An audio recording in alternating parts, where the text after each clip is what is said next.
Assalamualaikum warahmatullahi wabarakatuh. Perkenalkan, saya Casey, saya dari Program Studi Manajemen Universitas Cyber Asia. Pada kesempatan kali ini, saya akan membahas terkait studi kasus manajemen hubungan industrial pada PT Retail di Indonesia. Pada studi kasus kali ini, perusahaan retail di Indonesia mengalami peningkatan turnover karyawan yang signifikan. Banyak karyawan mengundurkan diri karena merasa tidak puas dengan sistem penggajian dan kurangnya perhatian terhadap keseimbangan kerja dan kehidupan. Tapi di sisi lain, perusahaan juga mengalami kesulitan untuk merekrut karyawan baru karena reputasi yang buruk di kalangan tenaga kerja. Dari studi kasus tadi, bagaimana sih cara mencegah masalah hubungan industrial tersebut? Yang pertama, yaitu melakukan evaluasi secara berkala untuk memastikan apakah sistem pembayaran gaji sudah sesuai dengan ketentuan UMK atau UMP, dan memastikan apakah lembur sudah sesuai dengan Undang-Undang Cipta Kerja.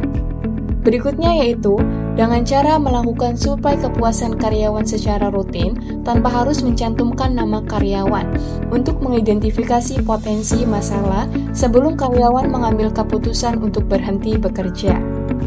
Kemudian, apa sih peran serikat pekerja dan manajemen dalam menciptakan lingkungan kerja yang kondusif? Peran serikat pekerja yaitu untuk menangani dan menyelesaikan perselisihan akibat adanya perbedaan pendapat antara pengusaha dan pekerja untuk menciptakan kesepakatan yang adil dan rukun. Sedangkan manajemen yaitu berperan untuk menangani konflik antar karyawan, beradaptasi dengan situasi krisis yang ada, dan sebagai mediator mewakili divisi dan kepentingan perusahaan dalam negosiasi kontrak serikat pekerja, transaksi jual beli, dan anggaran. Bagaimana sih rekomendasi kebijakan berbasis praktik dalam manajemen hubungan industrial?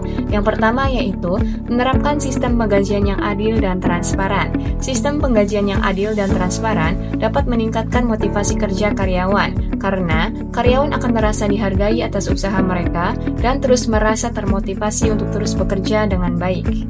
Yang kedua yaitu adanya kebijakan work-life balance, di mana menetapkan jadwal kerja yang teratur, memastikan setiap karyawan mendapatkan libur setiap minggunya, dan kegiatan lembur hanya dilakukan saat situasi mendesak, itu pun mendapatkan kompensasi sesuai peraturan yang ada.